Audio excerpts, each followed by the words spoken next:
Le personnel soignant a le devoir de se protéger avant d'agir et s'il ne le fait pas, il devra pouvoir le justifier. C'est ce qu'indique un énoncé qui a été préparé conjointement par 4 groupes d'intervenants.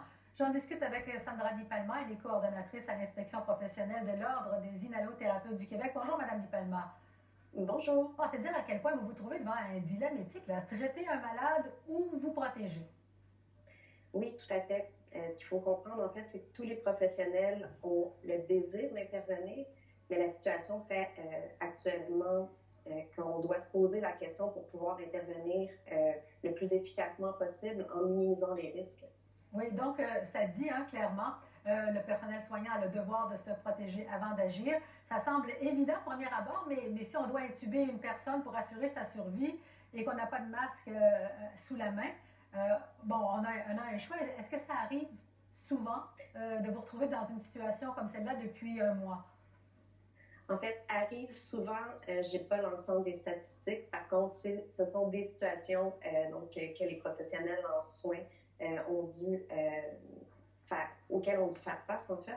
Et puis, cette question-là se pose particulièrement, justement, comme lorsque vous venez de le dire, qu'il y a une situation de vie ou de mort.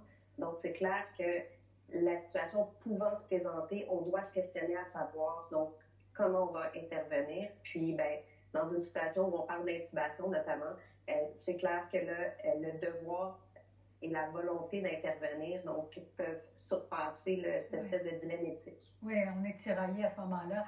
Ça implique par exemple, les inhalothérapeutes qui ne se sont pas protégés, on a voulu intervenir rapidement, pourraient être obligés de s'expliquer devant leur ordre, entre autres, et devant les directions d'hôpitaux aussi.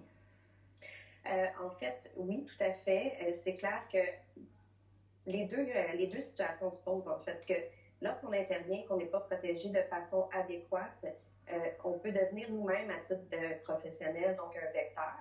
Donc, il y a toute la responsabilité aussi collective, c'est-à-dire que est-ce que la situation nécessite une intervention immédiate et est-ce que cette intervention-là est justifiée donc, dans la balance par le risque?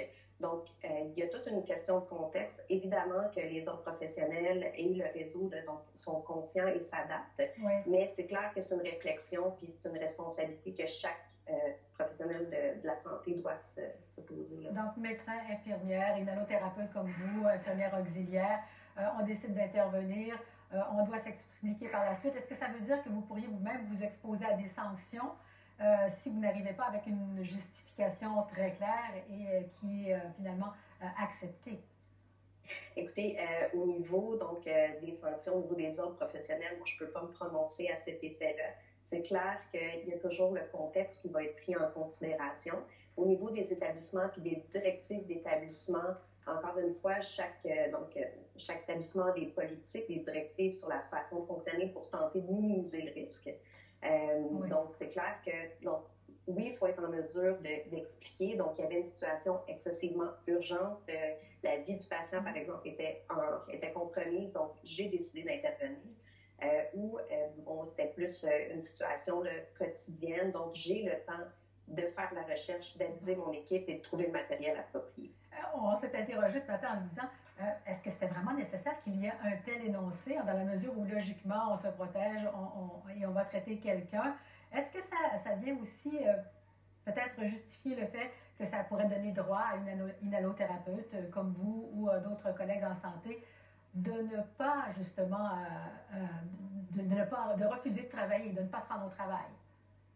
Ben, écoutez, là encore, on est dans la dynamique, relation de travail. Ça, je vais laisser le soin aux établissements de gérer ça. Par contre, de là à dire, moi, je connais aucun inhalothérapeute qui va, que son premier choix va être de ne pas intervenir. Au contraire, on a tous l'envie de se précipiter, puis de prendre en charge la situation, puis d'accompagner le patient au meilleur de nos compétences pour pouvoir stabiliser la situation.